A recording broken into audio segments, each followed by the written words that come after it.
Hey guys, welcome back to our channel. जैसा कि आप सबको पता है, हम यहाँ पे करते हैं तैयारी सभी राज्यों के टीटी प्रश्न पत्रों की। और फिलहाल यहाँ पे तैयारी चल रही है डीएडबीटीसी के नेक्स्ट लेवल, यानी कि हम बात करें यहाँ पे सीटेट की और उसी के साथ में अदर स्टेट टीटीज की, which is crucial for exams. और बिना देरी किए हुए शुरू करेंगे आज का हिंदी का ये वीडियो।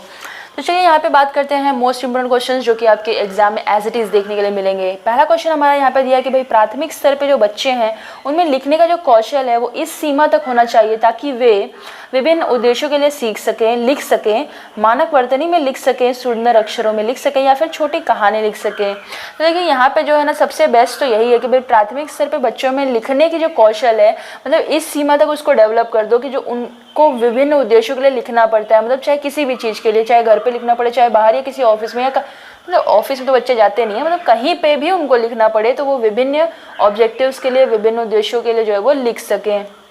यही ऑप्शन जो है वो आपका बिल्कुल सही है। बात करेंगे यहाँ पे अगले क्वेश्चन की। तो अगला क्वेश्चन हमारा कहता है कि भाई हिंदी की जो भाषा है इसके संदर्भ में एक महत्वपूर्ण ऑब्जेक्टिव क्या है, महत्वपूर्ण उद्देश्य क्या है कि बच्चा कही या लिखी गई बातों का आलोचनात्मक दृष्टि से परख करे या फिर कही या लिखी गई बातों को शब्दशः कह और लिख सके, यानी कि एज इट इज़ जो है वो उसको इमिटेट कर सके, बोल सके, लिख सके, मतलब सेम टू सेम जो है वो अटर आउट करना वर्ड्स को, अपना शब्द भंडार जो है वो विकसित कर सके, व्याकरण के नियमों को याद कर सके। देखिए सबसे बेस्ट तो यही है कि बच्चा जो है वो कही या लिखी गई बातों को आलोचनात्मक दृष्टि से जो है वो परख सके, क्योंकि यही जो है वो हिंदी भाषा का एक महत्वपूर्ण उद्देश्य है। क्योंकि आलोचनात्मक का अर्थ क्या होता है, गुण दोष इन दोनों को परखना, और इसमें जो शब्द भंडार है, व्याकरण नियम है, ये सबको देखते हुए आगे बढ़ेंगे, है ना।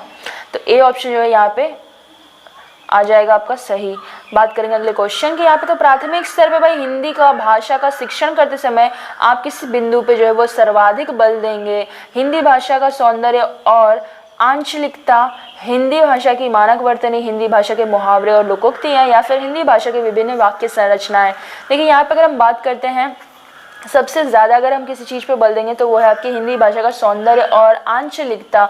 आंचलिकता एग्जैक्टली मीन्स ये है कि वो उनको जो है वो हम कहते हैं ना, वो अपना अलंकारिक भाषा वो हो जाता है। तो यहाँ पे इसलिए बल देंगे कि भाई सौंदर्य जो है वो सभी को आकर्षित करता है और आंचलिक परिवेश को ध्यान में रखकर दिया गया ज्ञान जो है वो बच्चे की सुगमता और समझ करके वो जो है इसे ग्रैस्प कर पाएंगे, ग्रहण कर पाएंगे।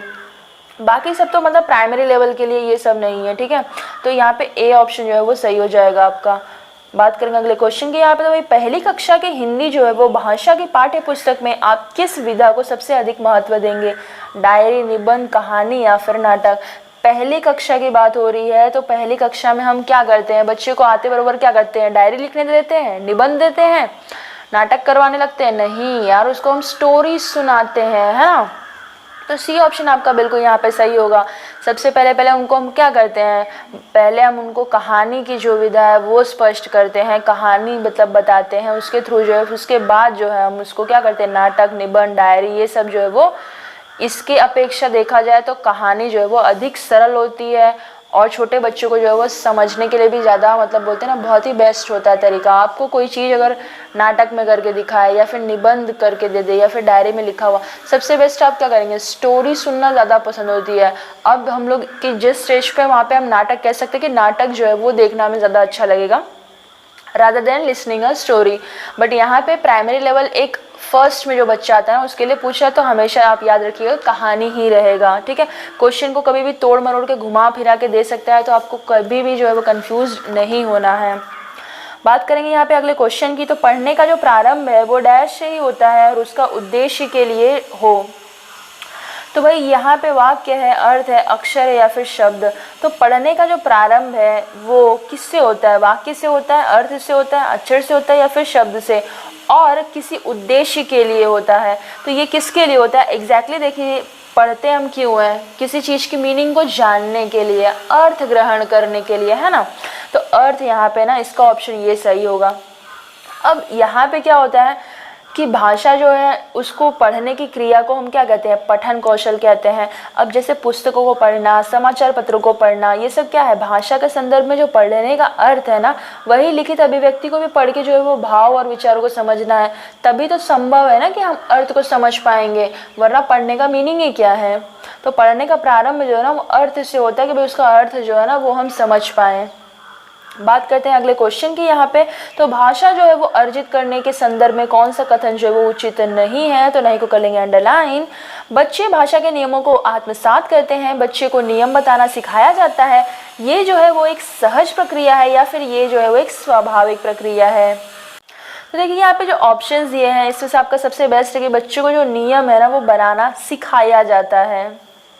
आत्मसात, हमको उसको रटंत ज्ञान नहीं देना है, ठीक है। अब बच्चों को जो है वो नियम बनाना हम सिखाते हैं भाषा अर्जित करने के संदर्भ में, ये क्या है, बिल्कुल भी उचित नहीं है। जैसे कि बच्चा जिस भी परिवेश में रहता है वहाँ की भाषा को बोलते ही वो स्वयं नियम को सीख जाता है, ना कि उसको सिखाया जाता है।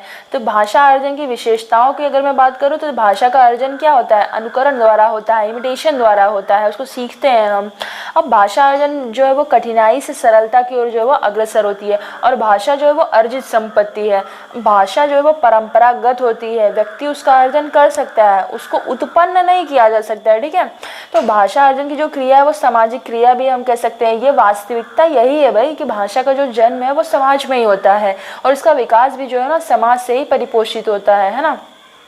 क्योंकि समाज में जो प्राणी है उसको विचार विनिमय के लिए क्या जरूरी है, भाषा जरूरी है, बट ऑफ कोर्स तो इसीलिए जो ना बच्चों को नियम बनाना सिखाया जाता है, ना कि वो मतलब बोलते हैं ना उसको आत्मसात, मतलब बोलते हैं ना जबरदस्ती के लर्न करवा दो, रटंत विद्या जैसे। लिखना सीखने में सबसे महत्वपूर्ण, सबसे इम्पॉर्टेंट क्या है, वाक्य संरचना, अर्थ की अभिव्यक्ति, अक्षर ज्ञान या फिर शब्द का ज्ञान। देखिए यहाँ पे लिखना सीखने में सबसे इम्पॉर्टेंट यही है कि भाई अर्थ की अभिव्यक्ति होनी चाहिए। ये नहीं कि हम लिख दिए हैं बट किसी को समझ में नहीं आ रहा है क्या लिखे हैं, ठीक है। डॉक्टर भी लिखता है ऐसी हैंडराइटिंग में कि हमको नहीं समझता है, लेकिन आप जब मेडिकल स्टोर पे जाते हैं तो उसको समझ में आता है प्रिस्क्रिप्शन में क्या लिखा हुआ है। तो उसी तरीके से मतलब लिखो तो मतलब हैंडराइटिंग से मतलब नहीं पड़ता कि आप कैसा लिखते हैं, बट उसका जो मीनिंग है ना वो समझ में आना चाहिए। अभी सारे टीचर्स इसीलिए मार्क्स भी कट कर लेते हैं, ऐसे बहुत बार होता है। तो बी ऑप्शन जो है आपका सही हो जाएगा यहाँ पे कि वाक्य की जो संरचना है, अक्षर का ज्ञान है, शब्द ज्ञान, ये सब क्या तो ठीक है, ठीक है। अर्थ निकल ही जाएगा, मतलब अक्षर ज्ञान है, वाक्य संरचना, शब्द ज्ञान, अर्थ की जब अभिव्यक्ति रहेगी तो लिखना सीखने में सबसे इम्पॉर्टेंट है। वरना क्या होएगा, सब जो है वो अर्थ का अनर्थ हो जाएगा। और इसी ऑप्शन में अर्थ की अभिव्यक्ति में ही वाक्य संरचना भी आपकी आ जाती है, अक्षर का ज्ञान भी आ जाता है और शब्द का ज्ञान भी आ जाता है। तो सबसे बेस्ट ऑप्शन आपका यही होगा। बात करेंगे यहाँ पे अब अगले क्वेश्चन की हमारे। तो वाइगोत्स्की ने भाई भाषा विकास का डैश परिप्रेक्ष्य प्रस्तुत किया है, कौन सा, व्यवहारिक सांस्कृतिक, संज्ञानवादी, व्यवहारवादी या फिर समाज सांस्कृतिक। देखिए यहाँ पे अगर बात करेंगे तो वाइगोत्स्की के हिसाब से ना ये इन्होंने जो है वो भाषा विकास का जो समाज सांस्कृतिक परिप्रेक्ष्य है ना ये बताया था, ये प्रस्तुत किया था। अब इनका जन्म जो है ना 1896 में हुआ था और ये जो है ना इनकी मृत्यु हुई थी 1934 में। और इनका जन्म कहाँ हुआ था, रूस में हुआ था। इन्होंने मानव के सांस्कृतिक और जैविक सामाजिक विकास का सिद्धांत दिया, जिससे सांस्कृतिक ऐतिहासिक मनोविज्ञान जो है इसको हम कहते हैं, ठीक है। तो सामाजिक सांस्कृतिक जो है वो परिप्रेक्ष्य उन्होंने प्रस्तुत किया था। बात करेंगे अगले क्वेश्चन की। बहुभाषिक कक्षाओं में बच्चों की घर की भाषा को स्थान देने की दृष्टि से कौन सा कार्य सर्वाधिक प्रभावी है, हिंदी भाषा में सुनी कहानियों को अपनी भाषा में कहना, सबसे बेस्ट मुझे लगता है ये ऑप्शन था। अपनी भाषा में अपनी पसंद का कोई गीत सुना दो, या फिर हिंदी भाषा में शब्दों को अपनी भाषा में कह दो, या फिर हिंदी भाषा के शब्दों को अपनी भाषा में लिख दो। तो सबसे बेस्ट तो यही है कि भाई बहुभाषिक कक्षाओं में बच्चों की जो घर की भाषा है इसको स्थान देने के लिए हम कह सकते हैं कि भाई अपनी भाषा में कोई पसंदीदा जो गीत है ना उसको सुना दीजिए। सबसे बेस्ट ऑप्शन ये है जब बात आती है कि अपनी भाषा, ठीक है, अपने घर की भाषा, यानी वो कुछ भी हो सकती है, बांग्ला हो सकती है, कन्नड़ा हो सकती है, मराठी हो सकती है, तेलुगु हो सकती है, तमिल हो सकती है, भोजपुरी हो सकती है, कुछ भी हो सकती है। तो उसको बताने के लिए सबसे बेस्ट यही कि अपनी भाषा में जो है वो अपनी पसंद का कोई गीत सुना दो। ये कार्य सबसे इम्पोर्टेंट यहाँ पे हो जाएगा, सबसे अधिक प्रभावी होगा, क्योंकि बहुभाषा का एक संसाधन के रूप में कक्षा में ये काम आता है। और जब एक बालक अपनी भाषा में अपनी पसंद का गीत सुनाएगा तो कक्षा के और भी छात्र उस भाषा को जानेंगे, है ना। भले नहीं समझ में आएगा लेकिन सुनेंगे तो कुछ ना कुछ वर्ड्स तो उसको समझ में आएंगे। अब हर प्रकार का जो बच्चा है वो दूसरे बच्चे की जो भाषा है उसको सीखने का क्या होगा, उसको अच्छा एक अपॉर्चुनिटी मिलेगा। और गीत सुनना क्या है सबसे अच्छा, मतलब बच्चे का सबसे इंटरेस्टिंग काम है भाई, गीत सुना दो, स्टोरी सुना दो, मतलब एक्सेप्ट पढ़ाने उनको सब करो, बस सब सही रहेगा। तो बी ऑप्शन यहाँ पे एकदम सही होगा। बात है अगले क्वेश्चन की यहाँ पे, तो देखते हैं कक्षा 5 के बच्चों की हिंदी भाषा का आकलन करने में कौन सा प्रश्न जो है वो सर्वाधिक उपयोगी है। गया कैसा व्यक्ति था, हीरा समझदार था या मोती, तो क्यों, झूरी के कितने बैल थे, झूरी के बैलों के नाम बताइए। अब यहाँ पे जो है ना कक्षा 5 का जो बालक है इसको हिंदी भाषा का आकलन करना है, और इस आकलन में कौन सा प्रश्न जो है वो सबसे बेस्ट होगा, सबसे ज़्यादा उपयोगी होगा उसको ये बताने के लिए कि भाई भाषा का आकलन क्या होता है हिंदी का। तो सबसे बेस्ट ऑप्शन ही आपका यहीं पे है कि भाई इसको अगर बताना है कि भाषा का उसको आकलन करना है, ऑब्जर्व करना है ना कि वो कैसा बोलता है कैसा नहीं, यही दम तो देखना है ना। तो ये हम कह सकते हैं भाई हीरा समझदार था या मोती, पहले हम ये क्वेश्चन पूछ लेंगे। अब था तो उसने बता दिया कि भाई हीरा था या फिर मोती था, एक आंसर उसने दे दिया। अब ये हम उसको पूछेंगे भाई क्यों, जैसे ही आप उसको क्वेश्चन करेंगे ना क्यों, तो ये अब उसके ऊपर डिपेंड करता है कि वो उसे कैसे आंसर को बताएगा, मतलब वो अपने वाक्यों में से बताएगा, है ना। कोई रटंत ज्ञान जैसा नहीं रहेगा कि भाई बुक में से रट लिया है आंसर उसने बता दिया, ये अब उसको अपने अभिव्यक्ति करनी है खुद से। तो यहाँ पे हिंदी भाषा का आकलन करने में सबसे बेस्ट यही होगा कि उसे इस टाइप के क्वेश्चन पूछा जाए क्यों लगा के। तो ये आपका बी ऑप्शन यहाँ पे बिल्कुल सही था। अगला क्वेश्चन आपका है कि भाई हिंदी भाषा में आकलन का मुख्य उद्देश्य क्या है। प्रभावी भाषा प्रयोग में बच्चों की मदद करना, भाषा प्रयोग जो संबंधित त्रुटियां हैं उसका आकलन करना, बच्चों के व्याकरण के ज्ञान को जानना, या फिर बच्चों के शब्द भंडार का आकलन करना। देखिए हिंदी भाषा में अगर हम बात करें तो भाई आकलन का मुख्य ऑब्जेक्टिव यानी कि मेन ऑब्जेक्टिव यही हो सकता है कि प्रभावी भाषा प्रयोग में बच्चों की मदद करना, यानी कि ए ऑप्शन की हम यहाँ पे बात कर रहे हैं, ठीक है। अब यहाँ पे होता क्या है कि भाई इसमें केवल त्रुटियों की पहचान नहीं करना है बल्कि सुधार भी करना है, और सीखने सिखाने की जो प्रक्रिया है उसको उन्नत बनाना है। तो भाषा जो है वो प्रगति को जानना, भाषा की प्रगति को जानना, सीखने के संदर्भ में प्रत्येक बच्चे को जो है वो विशेष आवश्यकता की उनकी पहचान करना, और उसके जो निर्धारित पाठ्यक्रम है ना उस पर जो है वो समाप्ति पे जो है विद्यार्थियों की उपलब्धि को ग्रेड द्वारा या फिर अंकों के माध्यम से उसको प्रदर्शित करना कि भाई तुमको ए ग्रेड मिला है, बी ग्रेड मिला है, मतलब ऐसे भी आप बता सकते हो, ठीक है, अंक देने के अलावा। ये जो है वो प्रश्न के हिसाब से देखा जाए तो फिर आकलन का जो मुख्य उद्देश्य था कि भाई प्रभावी भाषा का प्रयोग जो है बच्चों को मदद करना।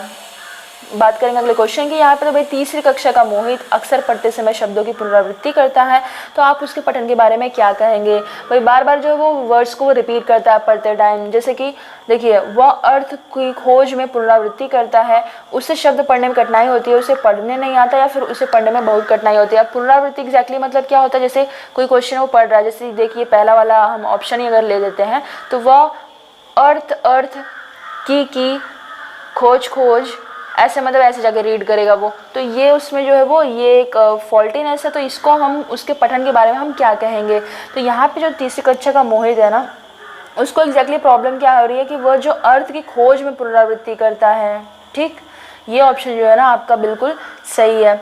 अब एग्जैक्टली होता क्या है कि लिखने में जो भाषा को पढ़ने की जो क्रिया होती है उसको हम पठन कौशल कहते हैं। जैसे पुस्तकों को पढ़ना, समाचार पत्रों को पढ़ना, भाषा के संदर्भ में पढ़ने का अर्थ क्या होता है, लिखने की जो अभिव्यक्ति है उसी को हम पढ़ के उसका भाव और विचारों को समझते हैं, तभी तो ये संभव होता है ना कि जब हम अर्थ को समझें तभी तो हम आगे रीड करेंगे, है ना। तो मोहित जो वो अर्थ को समझने के लिए जो है वो पुनरावृत्ति कर रहा है, तो उसको रिपीटेशन कर रहा है, जो उसको कोई प्रॉब्लम नहीं है, वो उसको पहले समझने की कोशिश करता है फिर हमारे लिए वो रीड आउट करता है, ठीक है। तो ए ऑप्शन जो है यहाँ पे आपका बिल्कुल सही होगा।